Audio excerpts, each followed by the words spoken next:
Welcome to Reckless Paradise, everyone. I'm your host, Marissa, and I'm here with my co-host, Dystro. Say hi. Hello, everyone. Happy Thursday, everybody, and this is our final episode of June, and it feels good to be back, considering I wasn't on Sunday's episode. Yeah, we all missed you. Of course, you guys did, of course. Um, but yeah, we are on our final episode for June. I hope everybody enjoyed the month. I hope that everybody is doing well. I hope everybody kicked off the summer in a good way. Um, I think so far summer has been pretty good. This week in general was actually pretty good so far. Mhm. Interesting though, took an interesting turn of events today, but not gonna get into that. Daisha, you know. Yes, yes, I know. But yeah, how are you doing, Daisha? How was your day? My day wasn't that bad, to be honest with you. It was kind of good. Hey, that's good. That's good to hear. Um, so yeah, thank you guys for joining us tonight. I hope you guys enjoy our episode. So, as you guys have kind of noticed, this whole month, 90% of this month has been all Def Leppard stuff. I'm gonna continue the trend. Of course. Of course, but technically we're going to be continuing it into July as well because I've got a couple of things I need to do for the Def Leppard stuff in July that I didn't get to this month.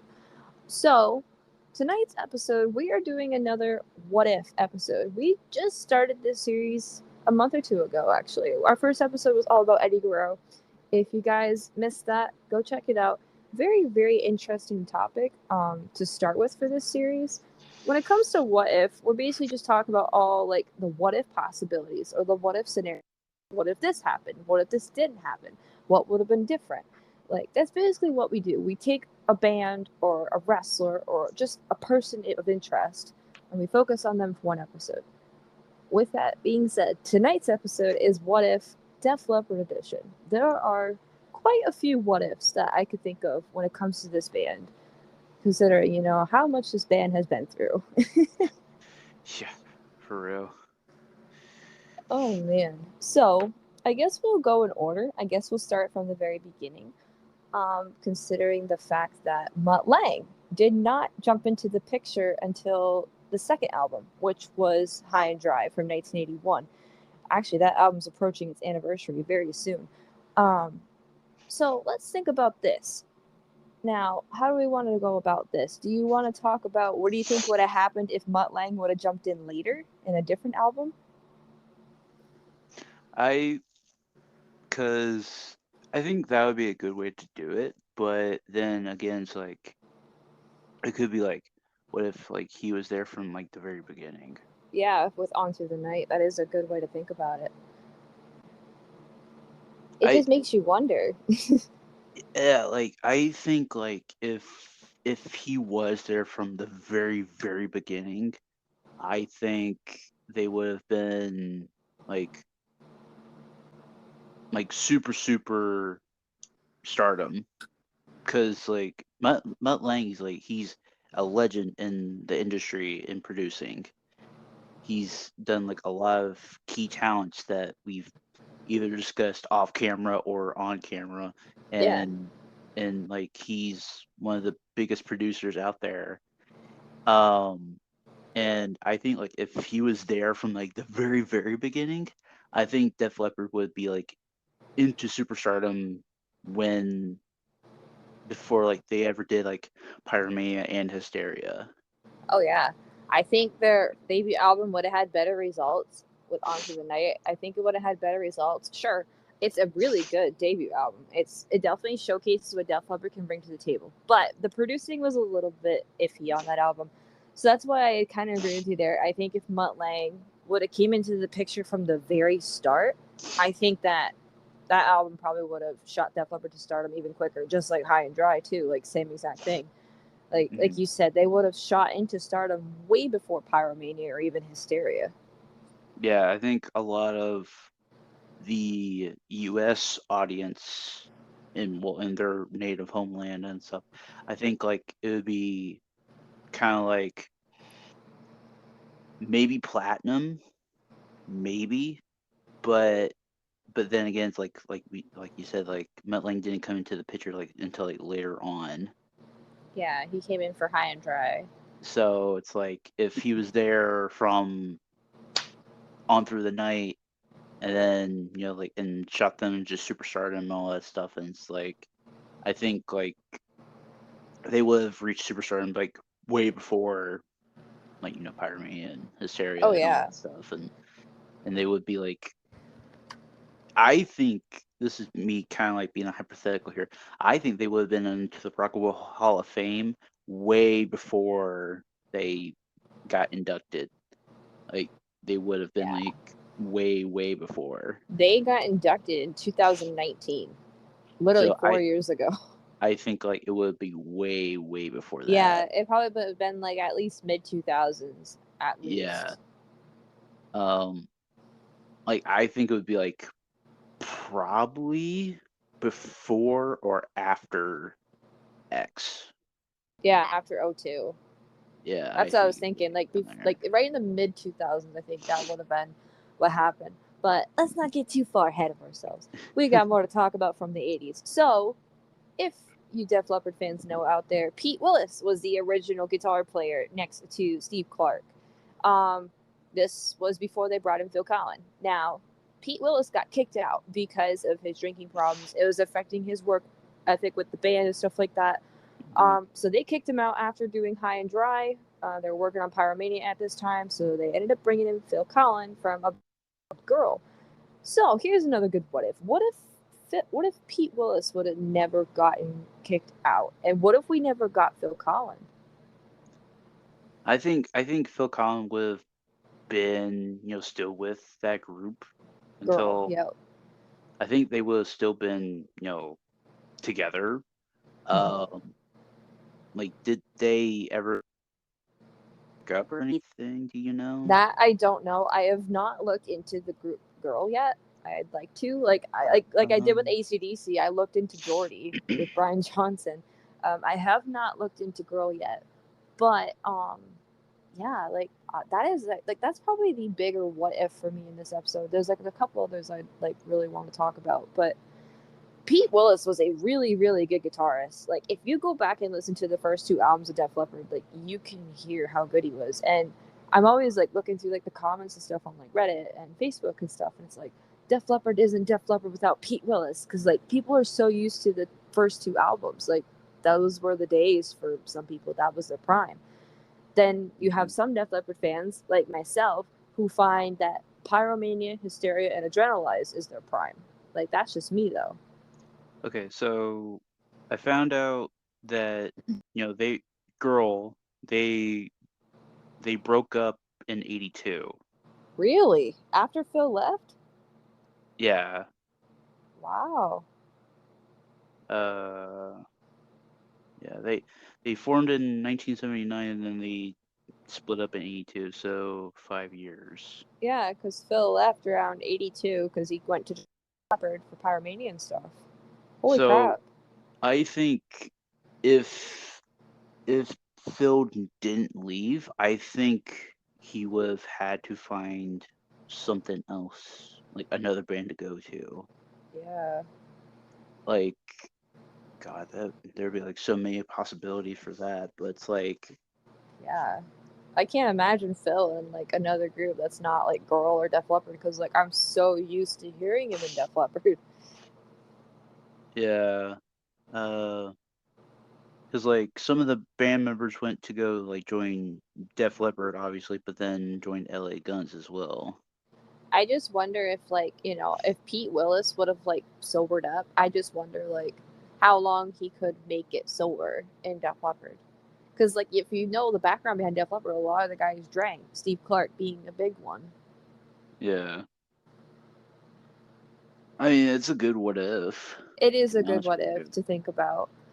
So we're gonna fast forward a few years up to around 84, 85. I believe this was like New Year's Eve going into New Year's Day, going into Hmm. 85. Rick Allen was involved in a serious car accident with his girlfriend at the time. They were on their way to one of their parents' houses and got in a really bad car accident. He lost his left arm out of the deal. So, what if he would have never lost that arm? I mean, he would still be, drumming like he never lost it, to be honest with you. It's like, Now here's the kicker. This is a big this plays a big part in why Hysteria was kind of delayed in its release date.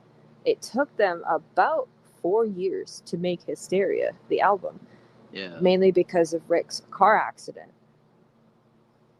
yeah. I think, I think if he didn't get into that car accident, I think Hysteria would be.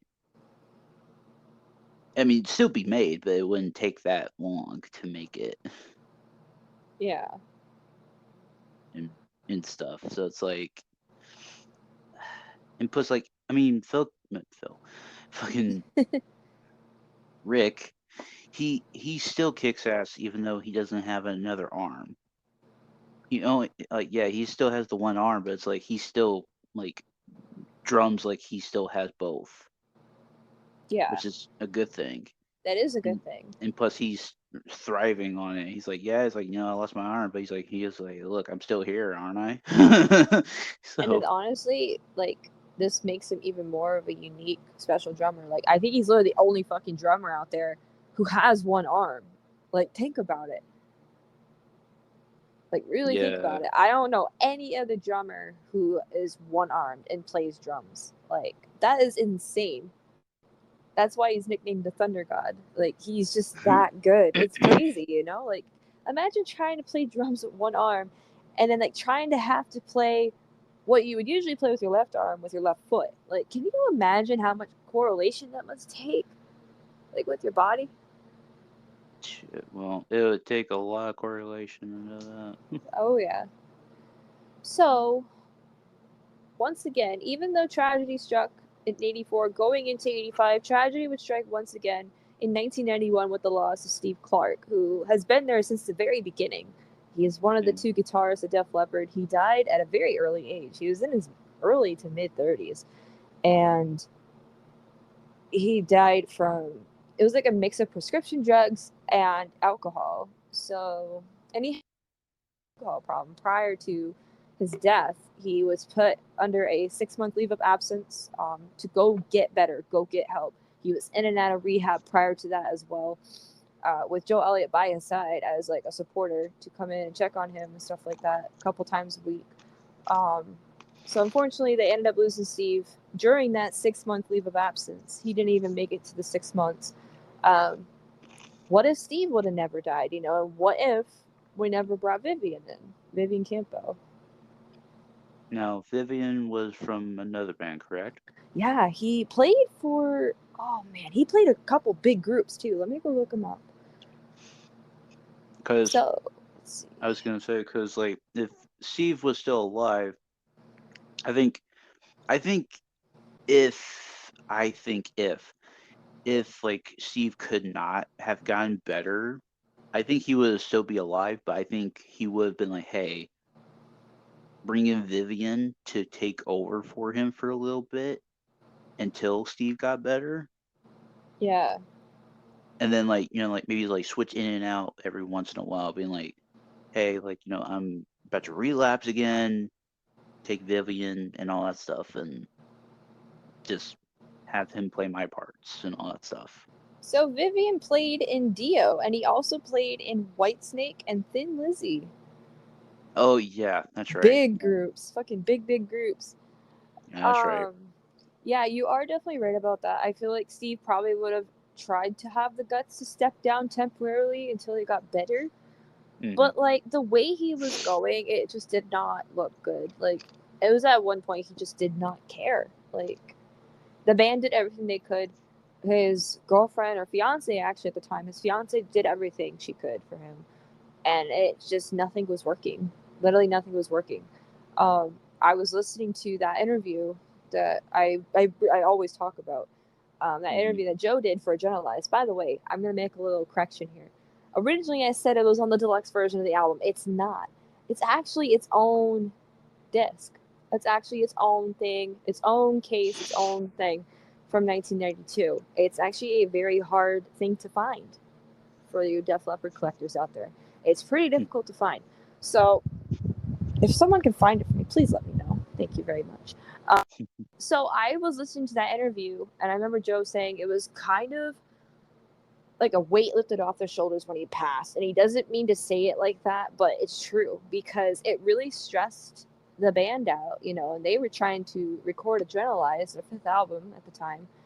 And it really stressed them out to see Steve like that. It made them very like on edge all the time. So in a way, when he died, it was kind of a relief for the band. They could kind of just keep going, get back to what they were trying to do in some retrospect, but at the same time, like, they still need to grieve at some point. Yeah, and I think with the track White Lightning, that kind of helped them grieve a little bit, I It believe. did. And then with the follow-up album, which I guess we'll move into that, with Slang, which I hate to talk about that album, with Blood Runs Cold, that's like another track that really showed, you know, they were still kind of grieving over Steve. Mm-hmm.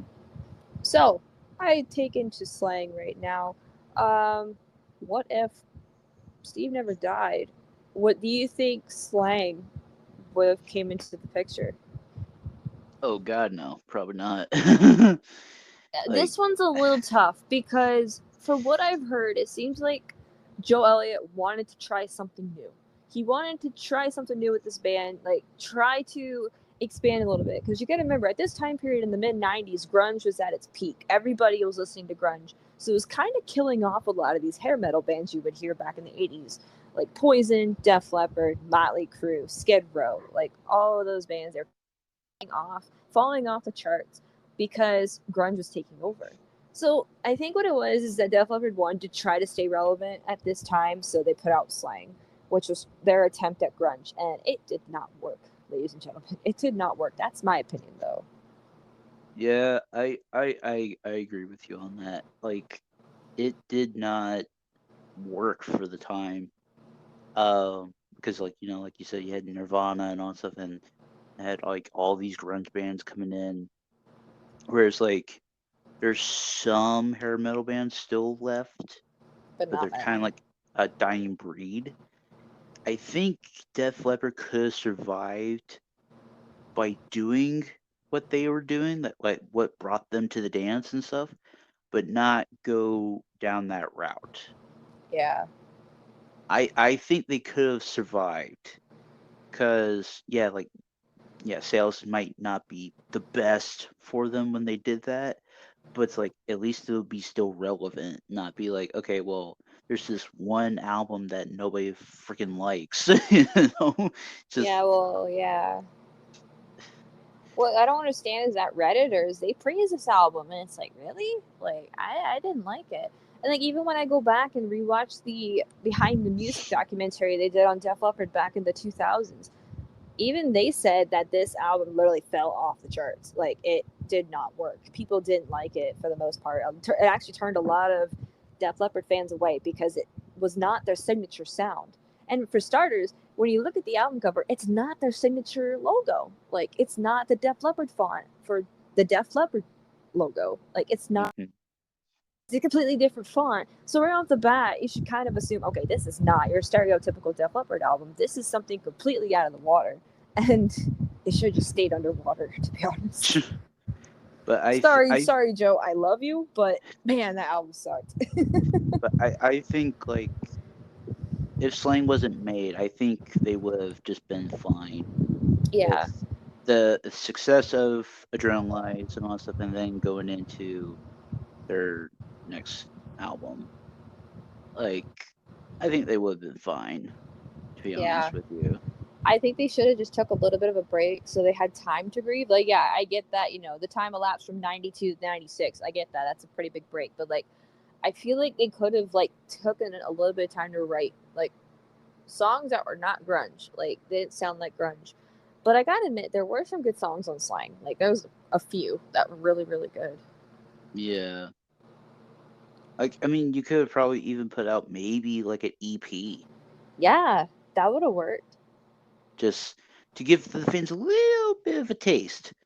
Not like a whole full blown album, but just like a taste of like an EP and all that stuff, and then you're good for like I don't know, however long. Look what Blink And did. They then did the same thing. yeah, and then I mean, look where they are now. So it's Mm-hmm. like Uh, So after Slang came Euphoria. Now I don't really know if I have a what if for Euphoria. This album was just fucking awesome. It's like I think like calling back to the what if like Slang wasn't like made thing. Like I think they would have been good to go like right back into the recording booth to do Euphoria. Oh yeah, absolutely. Also, I'm like hearing like a lot of stuff in the It's it background. is humid. Okay, I'm gonna tell you right now. It is like super humid in my room. I have two fans running. Hot in I, here. I can hear both. Yeah, I'm actually sweating right now. I'm so sorry. It's like 90 degrees in my room. Anyways, so I really don't have a what if for Euphoria because Euphoria was just that good. I really, really like that album. And it's probably the album that took me by surprise the most Mhm. because I only knew a couple songs from that album going into it. And I was not expecting it to be that good. It was just fucking amazing. And honestly, if they would have just not did Slang, did an EP, and then did Euphoria, I think they would have never moved off the charts. Oh yeah, yeah. That's what I was like saying too. Like if they, like you said, like didn't do Slang, did an EP, and then did Euphoria, it's like I think like yeah, like they would not go off the charts at all. Like I Like, think yeah. a lot of their hardcore fans would still be around to get the band to like like more back on the charts sort of thing. Yeah. Now with Euphoria, it literally sounds like your typical Def Leppard album with a little bit of a twist. It has more of a '90s sound to it, like a '90s aesthetic sound. It's kind of Hmm. hard to explain. Like it has more of an upbeat vibe to it, has more of a groove vibe to it with some of these songs, like Back in Your Face and Kings of Oblivion.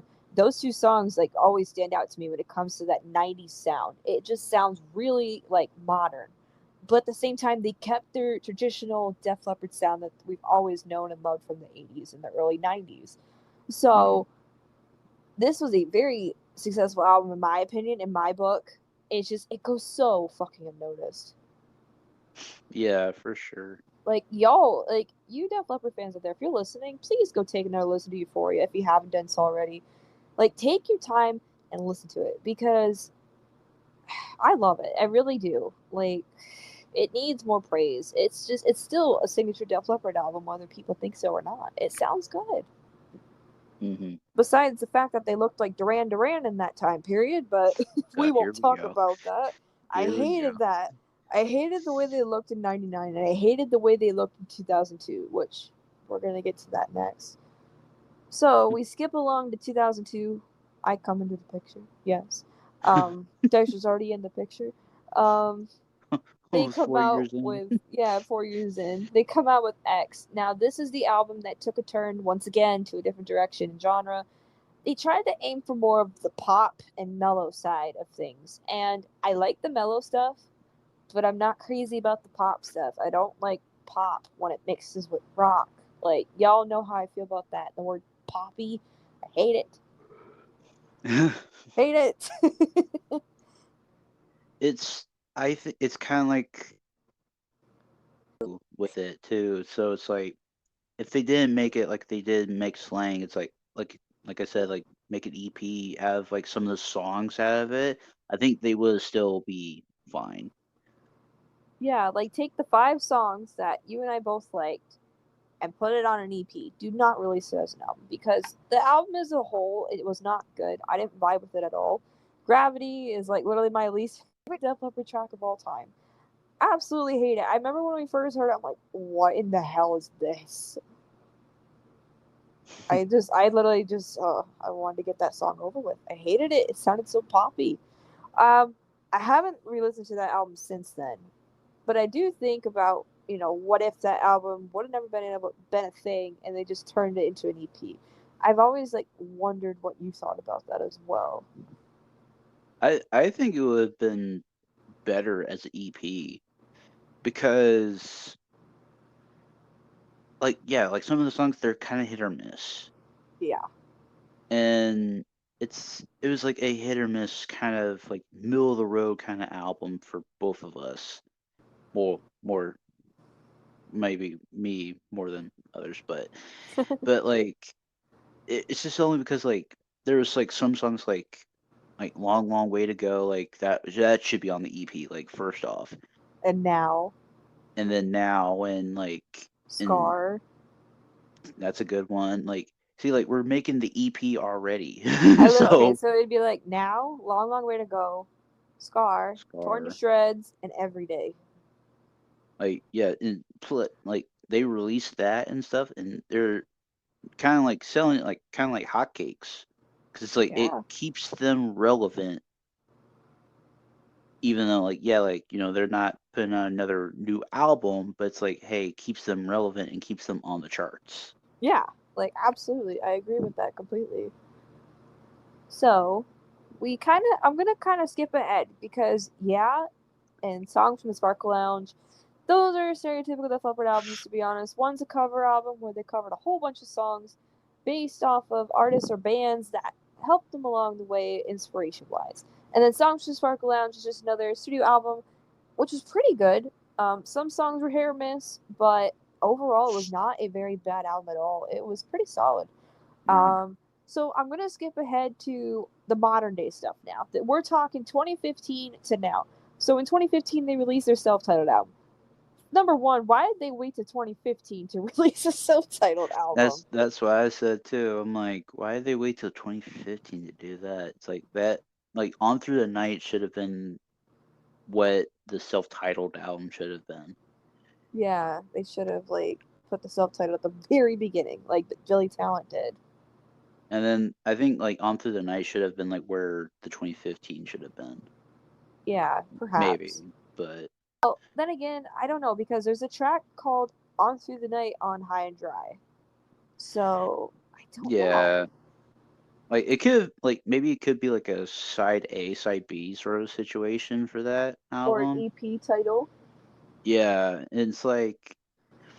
it's kind of like what some vinyls do, where it's like okay, like you have side A where it's like this thing, and then it's like side B you have like another like like I guess album I guess for it. It's weird, but like it's just like I wish they could have done that instead of being Yeah. like okay, this is On Through the Night, and then it's like oh 2015 comes around, it's like oh here's self-titled. It's like, oh shit, we forgot to make a self-titled album. It's Let's like do it now. like fellas like hello. That album was okay. Once again, it's not their best, but it was still pretty good considering, this is modern day Def Leppard, and they're still rocking to this day. Mhm. So, we fast forward to 2022 with Diamond Star Halos. Oh man, that album was way better than self titled.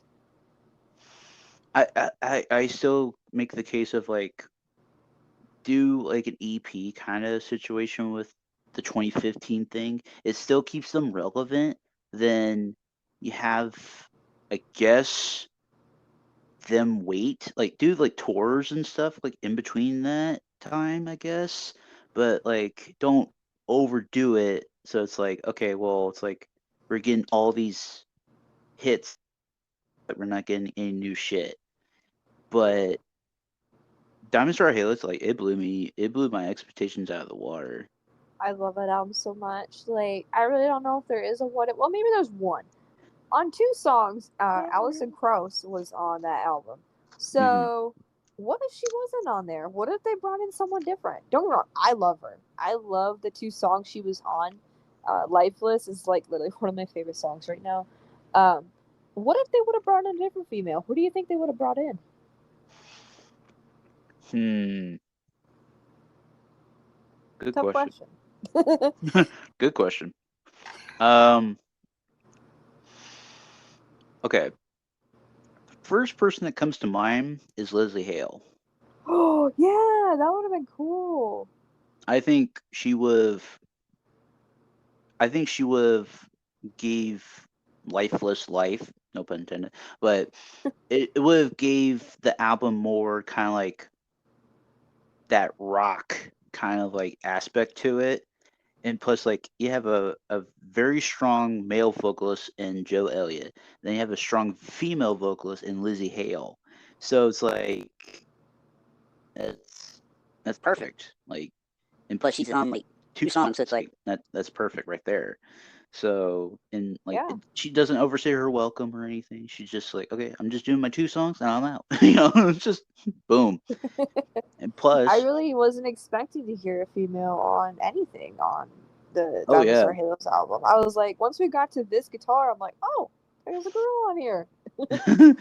And I think like it would have gave more eyes to Hailstorm as a group too, Yeah. because it's like not a lot of people talk about Hailstorm anymore, which is crazy. Yeah, I know. I'm trying to think if there's any other what if. This album, I really am dead serious. Like, this is probably the best album I've heard. Like, from any modern, like, from any rock group from the 80s, like, that still does music to this day. I think Def Leppard's still killing it. I don't care what anybody says. They're still touring. They're still selling out stadium tours. They're currently touring with Motley Crue right now. Hmm. I'm not crazy about Motley Crue. I like maybe a couple songs, but other than that, I'm not too much into them. But it just goes to show Def Leppard can still rock, and they're in their 60s now, I believe. And Hmm. Rick Allen's the baby. He's the youngest, so he joined the group when he was 15. That's crazy to think about. Yeah. Um, So I wasn't going to talk about this album, but I oh, guess we will. I guess we will. Um, our our beloved Jurassic Symphonies. uh, oh yes. I love that album. Now, this album kind of caught me by surprise too. I number one was not expecting Def Leppard to do this year. That was not on my bingo card, um, at all. Like, who in a million years would you think that a hair metal band in 2023 was going to collaborate with the Royal Philharmonic and kind of break down their songs from scratch and rebuild them up? Like, who in the name of Neptune would think that would happen in 2023? Nobody. It's like, what if like some like, because there was some songs on there that I kind of wish were not on there. Like Portia Syndrome Yeah, me did not work. no, that I think that could have been put side band non factor. Like, I think White Lightning should have been on there, to be honest Yeah, with you. that's what a lot of people have been saying. White Lightning should have been on there. Um, I think like White Lightning And Tonight, tonight would have been cool. Um, Stand Up, Kick Love into Motion. I heard that not too long ago too. Um, oh God, there's like there's so many of them that should be on there, but there weren't on there. Oh yeah, for sure. Uh, but Joe, if you're listening, we need a Rest of Symphony Part Two. Thank you. Yes, Uh, we do. uh, but like it's so it was so good because like the one like because we had gotten three tracks before it officially came out, and which I mean that's a good thing because like it doesn't overstay its welcome kind of thing. Yeah, it didn't spoil the whole album. There was 16 tracks and only 3 songs came out prior to the release date, which is pretty Yeah. good. You know, it keeps you on your toes. When I heard When Love and Hate Collide for the first time Mhm. in the Mhm. Jurassic Symphonies form, it was like, whoa, oh my god. Mhm. That brought me to tears when we first heard it again. Hysteria fucking brought me to tears when I first heard it. Like, I think I remember the night it came out, I got off of VC and I checked my phone. I got a notification from Spotify and it's like, oh, Def Leppard released a new track. And it was fucking hysteria. I'm like, Dystro, I gotta go listen to this right now. I literally texted you. It was like 12 o'clock in the morning. He's like, okay, but you better get some sleep. I'm like, I don't care. I need to hear this. I was literally That fucking sobbing. It was so good. I think it was like that, and then Paper Sun was a good one too. Have you Paper ever Sun needed was. someone so bad got me too. Have you ever needed Shut up. someone so bad? Now, here's a final what if question to end our episode on. What if Mm. Def Leppard does come out with a sequel to Jurassic Symphonies? Are we listening to it together? Well, yes. The Def Leppard madness never ends. Fucking never ends. Not with me around. Nope. I'm like, Marissa, you need to stop. And she's like, no, I need to have a sex, man. I need it. I'm like, no, you need to I stop. gotta get my fix on you. Have you ever God someone damn so bad? it. Wait, it's just that I don't know if you know that episode of SpongeBob where SpongeBob's like on top of a rock because he broke his spatula and he's like crying, and then Patrick walks up to him, he starts fucking crying, he's like, ah, ah. I'll send you the video after. I swear I have it somewhere. But anyways, I think that's gonna wrap up our What If episode on Def Leppard. I hope you guys enjoyed. What's your take on this episode? Like, is there any what ifs that we kind of missed that we didn't go over? Let us know on social media in the comments. I literally, yeah, I can't get enough with Def Leppard, and like we have been done this pilgrimage for officially a whole month now. I'm still hooked on them. I told you. Okay. All right. So we are entering July, ladies and gentlemen. So we're gonna continue the Def Leppard train just for a little while longer. I have had this episode written down since the beginning of the month because I usually plan out the months like about a month ahead, so I know what we're doing. So this Sunday we are breaking down the 1992 album Adrenalize. Now this album, I went ham on this album and did a lot of research. I listened to a shit ton of interviews. I looked up song meanings for this for the songs that I could not find meanings for in the interviews. I ended up going to song meanings and seeing what other people had to say. Not only that, I'm going to use my own personal interpretation as well, just like Dystro is. It's going to be a very long, in-depth episode, probably the longest breakdown episode we've done yet. So, yeah, I this album means a lot more to me than many people would assume. This album was my first Def Leppard studio album I got as a kid. It's also the first album I really fell in love with as a kid in general, in terms of music. And it's just been my baby. Like, that album is so fucking good. And I'm ready to share it with you guys. I'm sure Daisho's ready to help me share it with you guys. Sure. Sure, over there. So, if you guys are interested in listening to that, be sure to tune in this Sunday. It's gonna be a really good episode. Daisho, what's our song of the night? So, our song of the night comes from Foo Fighters. Foo Fighters! And it's it's from Wasting Light, obviously. Uh, is the song Matter of Time. A Matter of Time. Oh, that track, A Matter of Time. Okay, I know that one. I remember And that. it does have a music video to it. Oh, okay. So I'll have to post the music video. So that's the song of the night, A Matter of Time by the Foo Fighters. Um, we just listened to that album. It actually was pretty good. I'm not gonna lie. It's pretty good. Pretty good. So Mm-hmm. if you guys want to check out that song, be sure to click on the top right hand corner of our episode. There should be a link that'll pop up. I'll put the music video for you guys. Go ahead and take a listen. So if you guys stuck around to the very end, we greatly appreciate your support. Be sure to go follow us on social media by clicking on the link in the description below. It'll take you to Linktree. We have Instagram, TikTok, Reddit, and Twitter. Go follow us on there to keep up to date with the show. Cause actually, this weekend is the weekend of the 4th of July. 4th of July is on Tuesday. Last year, around the 4th of July, I had a really hard time uploading last year's episode. As there was a huge influx of people in the area, it slowed down my cell tower. So, unfortunately, I literally got the episode out a couple hours late. So, if that happens this weekend, I will post updates as soon as possible on when the episode will be coming out. So, it is very important you guys go ahead and follow us on media accounts to keep up to date. And I'm sure Dicer can post updates too on his accounts as well. Mm-hmm. Also, be sure to go subscribe to Dicer's YouTube channel. He is very close to 800 subscribers now. How close are you? Well, I was at 795, but I'm now at 794, so I'm in that range. Hey, you're 6 away. Like, before you were kind of stuck in a little rut. Yeah, Don't want to talk about it. Hey, that's fine, you know? Like, sometimes it happens. It happens to the best of us. But hey, also the podcast is at 47 subscribers right now, so we're 3 away from 50. Yeah, we're doing good. We're doing good.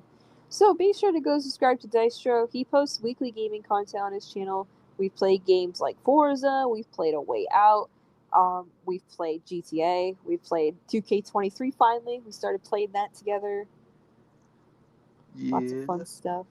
So go follow, go subscribe to him on YouTube and show him some love. Once again, listen to tonight's song of the night, "A Matter of Time" by Foo Fighters. And that's it. That's a wrap. Thank you guys for listening, and we will catch you guys in July. Peace. Peace.